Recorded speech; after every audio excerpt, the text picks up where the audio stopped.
오늘 함께 나누신 말씀은 구약성경 시편 107편 33절에서 43절까지의 말씀 함께 보겠습니다. 제 성경으로는 883페이지입니다. 시편 107편 33절에서 43절까지의 말씀.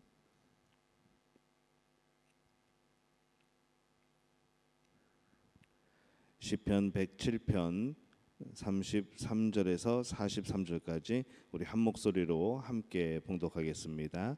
여호와께서는 강이 변하여 광야가 되게 하시며 샘이 변하여 마른 땅이 되게 하시며 그 주민의 악으로 말미암아 옥토가 변하여 염전이 되게 하시며 또 광야가 변하여 못이 되게 하시며 마른 땅이 변하여 샘물이 되게 하시고 줄인 자들로 거기에 살게 하사 그들이 거주할 성읍을 준비하게 하시고 밭에 파종하며 포도원을 재배하여 풍성한 소출을 거두게 하시며 또 복을 주사 그들이 크게 번성하게 하시고 그의 가축이 감소하지 아니하게 하실지라도 다시 압박과 재난과 우환을 통하여 그들의 수를 줄이시며 낮추시는도다. 여호와께서 고관들에게는 능력을 쏟아 부으시고 길 없는 황야에서 유리하게 하시나 궁핍한 자는 그의 고통으로부터 건져주시고 그의 가족을 양떼같이 지켜주시나니 정직한 자는 보고 기뻐하며 모든 사악한 자는 자기 입을 봉하리로다. 지혜 있는 자들은 이러한 일들을 지켜보고 여호와의 인자하심을 깨달으리로다. 아멘. 하나님의 은혜가 오늘 하루의 첫 시간을 주 앞에 드리는 우리 믿음의 가족들에게 함께 하시기를 예수님의 이름으로 축원합니다. 오늘 시편 107편 말씀은 이 바벨론 포로에서 귀환하는 그런 이스라엘 민족의 역사적인 체험을 바탕으로 또 설한 것이 하나도 없는 이 자신들을 구원하여 주신 이 하나님의 사랑 또 그 은총에 다시 한번 감사하는 그런 찬송의 시입니다. 오늘 그 중에 이 마지막 후반부로 이 하나님은 온 우주 만물을 친히 다스리는 분으로서 이 공의로 세상을 심판하시지만은 또 인자하심을 잊지 않으시는 분이다라고 말씀을 합니다. 또 그에 대한 간구와 찬양, 또 지혜로운 자의 마땅한 자세, 바로 이런 것에 대해서 말씀을 하고 있죠. 먼저 이 33절에 보면은 여호와께서는 강이 변하여 광야가 되게 하시며 샘이 변하여 마른 땅이 되게 하시며 이렇게 말씀합니다. 시인이 지금까지 그들이 경험한 일들을 통하여서 이 구원받은 성도들이 하나님을 찬양해야 되는 이 당연한 이유에 대해서 설명을 했습니다. 이제 성도들이 하나님을 찬양할 때 보다 이 근본적이고 필연적인 이유를 찾는 것이죠. 바로 이 하나님의 주권적이고 공의로우신 이 통치 능력에 대해서 지금 찬양을 하고 있습니다. 그래서 이 말씀은 이 비옥한 옥토를 언제라도 아주 메마른 땅으로 만들어 버리실 수 있는 그런 하나님의 절대 주권을 강조한 그런 말씀입니다. 이처럼 하나님께서 모든 것을 창조하신 분이기 때문에 모든 것을 그의 뜻대로 다스리게 되는 것이죠.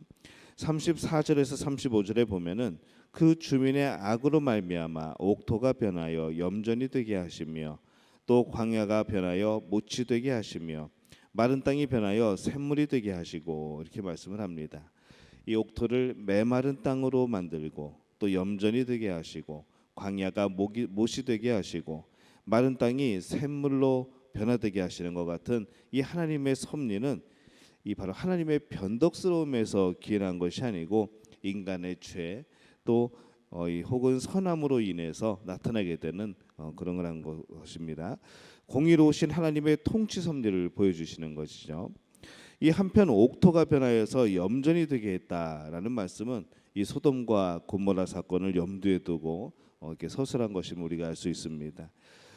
이 롯이 선택한 소돔과 고모라 지역은 땅이 기름지고 물이 넉넉한 곳이었지만은 이 그곳 사람들의 죄악으로 인하여서 바로 하나님의 심판을 받아서 그곳이 소금의 땅, 염전이 되어 버립니다. 36절에서 38절에 보면은 줄인 자들로 말미암아 거기에 살게 하사 그들이 거주할 성읍을 준비하게 하시고 밭에 파종하여 포도원을 재배하여 풍성한 소출을 거두게 하시며 또 복을 주사 그들이 크게 번성하게 하시고 그의 가축이 감소하지 아니하게 하실지라도 이렇게 말씀을 합니다. 이것은 하나님께서 광야와 마른 땅을 변하여 옥토가 되게 하신 그 결과를 보여줍니다. 토양이 비옥한 지역에선 소출이 풍성해지고 또 인구가 번성하게 되고 그래서 이 도시가 번창하게 되어 있습니다. 여기서 이 줄인 자, 또 심령이 가난한 자, 이 사람들은 바로 하나님의 말씀에 갈급하여서 하나님의 뜻대로 살기를 원하는 사람들의 그런 상징적인 표현이 되겠습니다.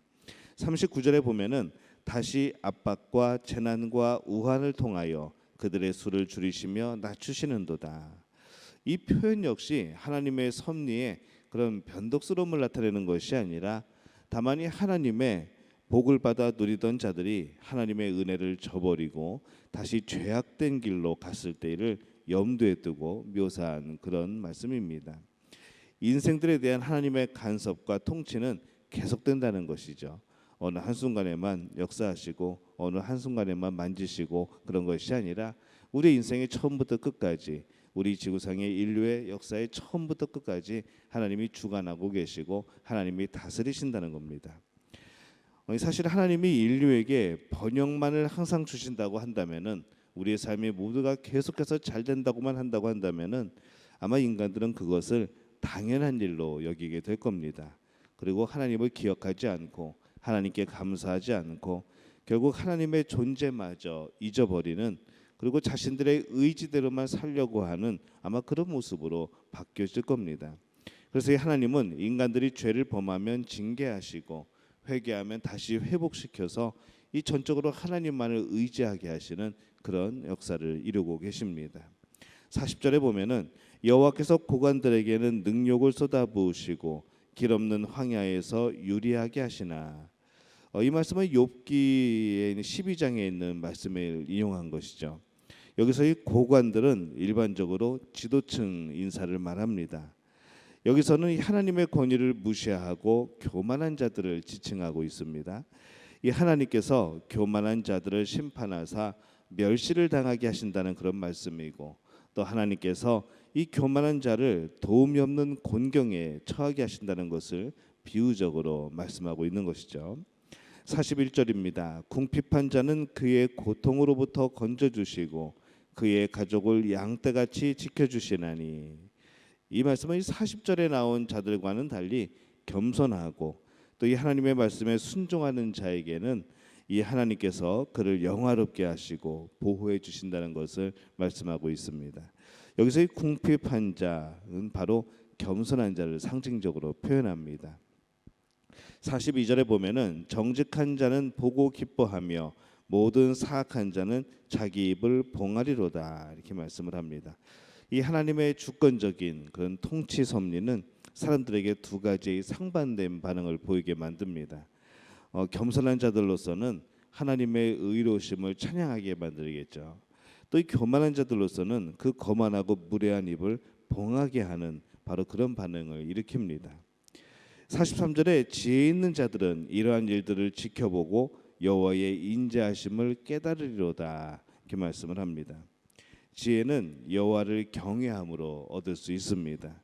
그리고 이 지혜를 소유한 자만이 우리 집 주변에서 일어나는 이 많은 일들 가운데서 하나님의 역사와 또 하나님의 역사하지 않는 것을 구별할 수 있게 되고, 또 우리 삶에 임하는 하나님의 놀라운 그런 하나님의 인자하신 모습들을 발견할 수가 있게 되는 것이죠. 세상에서 일어나는 사건 하나하나가 우연히 발생했다가 우연히 사라지는 그런 경우는 없습니다. 각각의 그런 속에는 하나님의 깊으신 뜻이 있는 것이고, 또 우리를 깨닫게 하시려는 하나님의 그런 계획이 그 안에 있는 것이죠. 그래서 이 여호와를 바르게 경외하고 참 지혜를 얻은 사람만이 이 모든 사건의 이 뒤에 계시는 하나님의 모습을 볼 수가 있게 됩니다. 그래서 성도는 먼저 하나님을 경외함으로써 참 지혜를 얻고, 또 그로 인해서 그 가운데 우리를 사랑하시고 우리에게 인자하심을 베푸시는 그 하나님을 찬양해야 되는 것이 당연한 그런 우리의 의무인 줄로 믿습니다. 하나님의 심판과 구원은 완전하게 공의에 기초합니다. 그래서 우리가 신뢰할 수 있는 것이죠. 복과 재앙의 이면에는 하나님의 섭리가 있습니다. 하나님이 인간의 역사에 행하시는 우리가 그 공의 이것을 똑똑히 보고 그분의 인자하심을 깨닫고 또 우리 가운데 행하셔서 우리 가운데 역사하시는 그 모습들 통하여서 우리가 하나님 앞에 어떤 모습으로 살아가야 되는가, 하나님을 어떻게 인정하고 살아가야 되는가, 내 삶 속에서 하나님의 부분이 어떤 것인가를 알게 되는가, 우리는 이러한 것들이 필요합니다. 오늘 우리 믿음의 가족들이 살아가게 될 때에 오늘 삶의 모든 부분에서 하나님의 뜻을 발견하는 분들이 되시기를 바랍니다. 오늘 성령께서 주시는 그 말씀을 마음속에 잘 받아들이고 또 성령께서 마음을 두드리실 때에 우리가 마음을 열고 성령님의 뜻이 무엇인가를 또 살피게 되고 그렇게 오늘 하루를 살아가는 가운데 오늘 여러분에게 임하시는 하나님의 인자하심, 그 사랑, 그 은혜가 참으로 넘치게 될 줄로 믿습니다. 오늘 하루 살면서 이 복을 깨닫고 누리는 우리 믿음의 가족들이 되시기를 예수님의 이름으로 축원합니다. 우리말 성경으로 한번 읽겠습니다. 그분이 강물을 광야로 샘물을 마른 땅으로 변하게 하시고 비옥한 땅을 소금밭으로 변하게 하시는 것은 그곳에 사는 사람들이 악하기 때문이다. 그분이 광야를 흐르는 물로 마른 땅을 샘물로 바꾸시며 거기에 굶주린 사람들을 데려와 살게 하시며 그들이 살 성읍을 준비하게 하신다. 밭에 씨를 뿌리고 포도원을 만들어 많은 수확을 얻게 하신다. 또 그들에게 복을 주어 그들의 수가 크게 드러나게 하시고 그들의 가축대가 줄지 않게 하신다.